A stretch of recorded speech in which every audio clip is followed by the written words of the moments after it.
Welcome to concept capsule with Anshul. और इस amazing series के अंदर हम हर रोज 2 मिनट के अंदर, सिर्फ 2 मिनट के अंदर एक कंसेप्ट को रिवाइज करते हैं। तो चलिए शुरू करते हैं। आज का हमारा कंसेप्ट है various stages of rectification of error.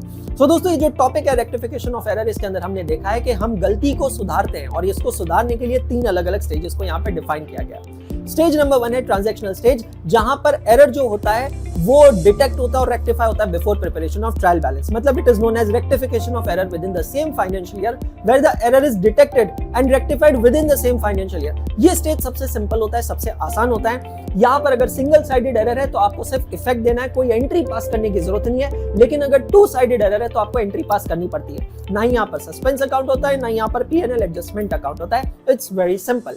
Stage number 2 होता है rectification of error after preparation of trial balance but before preparation of financial statements.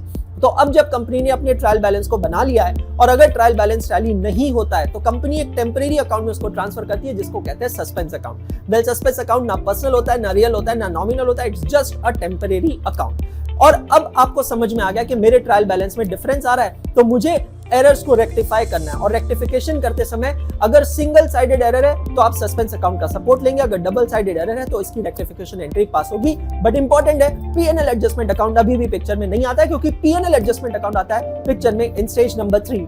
Stage number 3 होता है rectification of error in the subsequent year, मतलब after preparation of financial statements. अब company के trial balance बन चुका है, financial statements बन चुके हैं। फाइनेंशियल स्टेटमेंट्स बन जाने के बाद अगर गलती पता चलती है तो उसका इंपैक्ट प्रॉफिट पे हो सकता है। तो रेक्टिफिकेशन एंट्री में जो स्टेज नंबर 2 की रेक्टिफिकेशन एंट्री है, अगर वहां पर कोई भी नॉमिनल अकाउंट है, that is an account relating to income और expense, it will be replaced with P&L adjustment account. Isn't it amazing? Video को लाइक कीजिए, दोस्तों के साथ शेयर कीजिए और फॉलो कीजिए मुझे एकाग्रता से YouTube चैनल पे। All the best.